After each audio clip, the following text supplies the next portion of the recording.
Speaking of TSP, I have been in the Army for about 7 years and I have about $38,000 in my Roth TSP. That's awesome. 7 years and you have 38,000 already? All right. And do you think putting 80% C fund, 10% I fund, the best way to diversify my portfolio? Thanks. Okay. So I can't give you any specific financial advice, but I'm going to, just for the audience listening, and I think TSP is a great 401k. If you don't know what that is, the thrift savings plan or the federal government version of the 401k.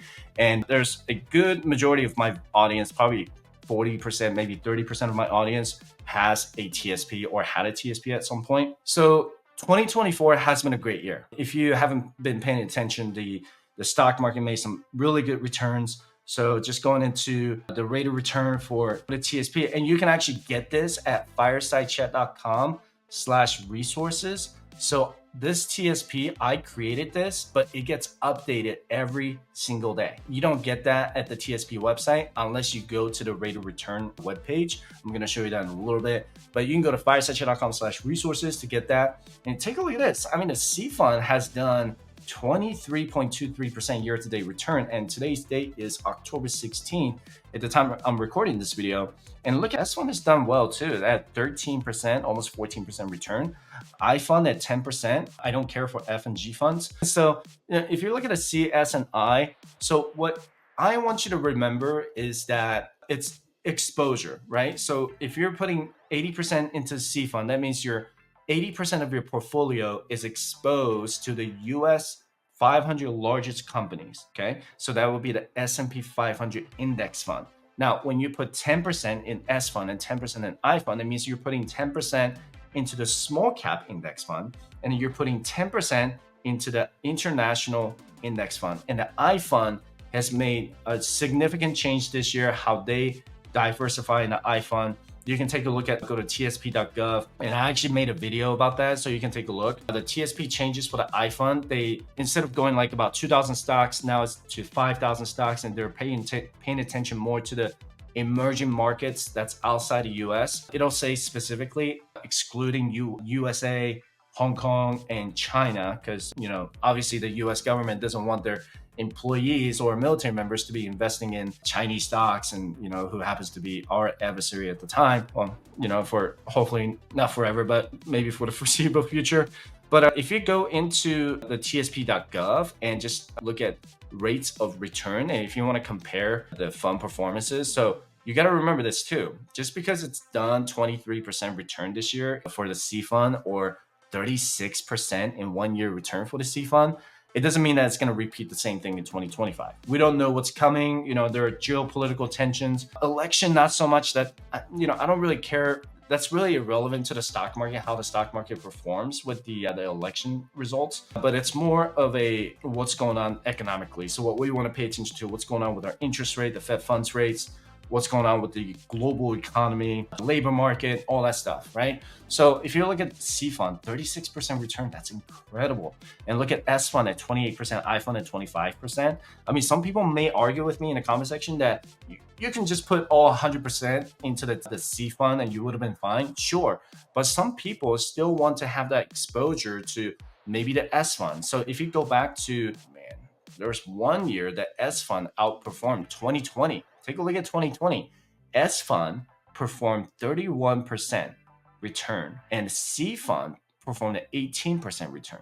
I remember that. Yeah. So that's why people do like to diversify. I have heard people do 80% C fund and 20% S fund. Some people do 90%, whatever that might be. But if you look at historical performances in the last 5 years, S fund still has underperformed C fund as the same as I fund. And that's why people are still happy with, just C fund, right? So when you look at your allocation, just think of your exposure. It's not so much like, oh, this will give me a better rate of return.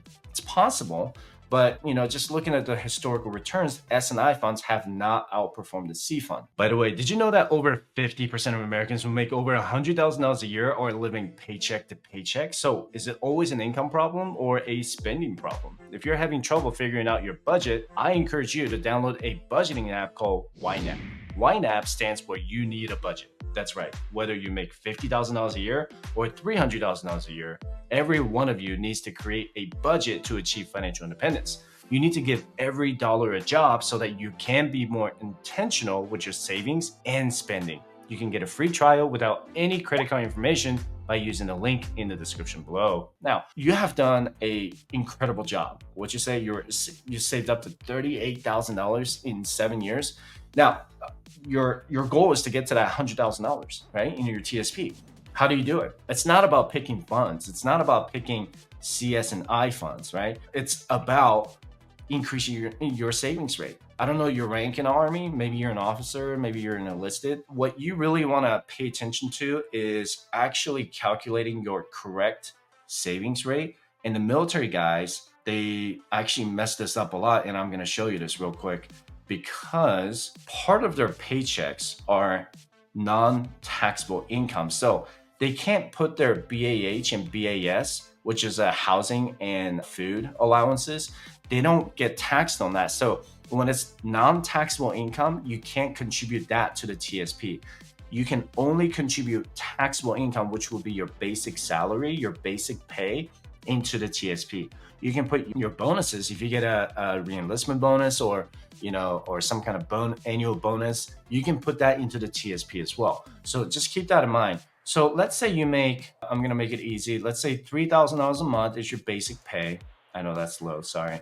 But let's say you get $2,000 a month for BAH, and then you get, I can't remember the BAS rate. Let me know what that is. I think it's like 400 right now. I'm just going to round it up, okay? I know I'm probably, wrong in this. I'm just going to round this up to 500, all right? I know that's wrong. I think it's 400. So if you do 3,000 plus 2,000 plus 500, okay? So 5,500. iPad just does the math for me now. So that would be your monthly pay. But if you only put 15% contribution of 3,000, okay, which is your basic pay, that's actually not enough. So every time you PCS to another state or another base, you're going to have to rerun this calculation again. I have clients who are in the Army, Air Force, a Marine, and I don't have any Navy guys. I need some Navy clients. But anyway, 15% contribution of 3,000. So if you do 3,000 times 15%, it's not giving me the answer on its own. That's weird. That's $450 a month, right? Okay, so that's $450 a month that gets contributed to the TSP. Remember, military guys, your TSP gets contributed once a month. That's it, right? So federal employees, you can contribute to your TSP bi-weekly. And sometimes weekly, it just really depends on your pay structure, but most federal employees get paid bi-weekly. But anyway, it's $450 a month. But if you do 450 divided by 5,500, it's actually only 8.18%. That's it. That's actually your total contribution rate if you include your BAH and BAS. So what you really need to do is actually 5,500. And then if you do 5,500 multiplied by 15%, that's going to give you $825 a month. Okay. So how do you calculate that? Just because you can only do the basic pay. So basic pay at 3,000. Okay. So you do 825 divided by 3,000. And that's going to give you 27.5%. So if that is your case, if you make $5,500 a month, you should actually contribute 27.5%. I don't think you can do decimals for if you're on my pay. So I think it's like 27%. Let me know in the comment section if I'm wrong on that. I think I don't think you can do decimals. But anyway, it's 27% of your basic pay to TSP to actually have 15% of your total contribution rate. Okay, does that make sense? Hopefully I didn't lose you. Just rewind it back if you need to watch it again. But TSP for military is really weird because again, BAH, BAS, clothing allowance, and something else, it's non-taxable income.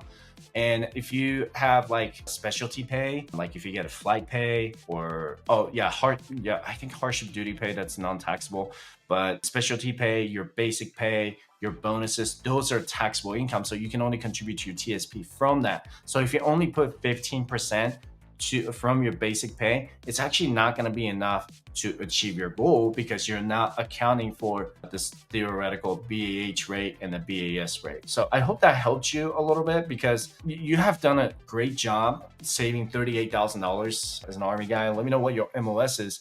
and what you do for the Army. But if you want to truly increase and get to that first $100,000 in your TSP, which you can, it's possible. If people tell you that's impossible, don't listen to them. It's entirely possible. Okay, you can do it. And you go to firestateChat.com/community. I have a specific TSP circle chat that I talk about TSP all the time in the private community. So, check it out when you can, but appreciate your service and check it out when you can.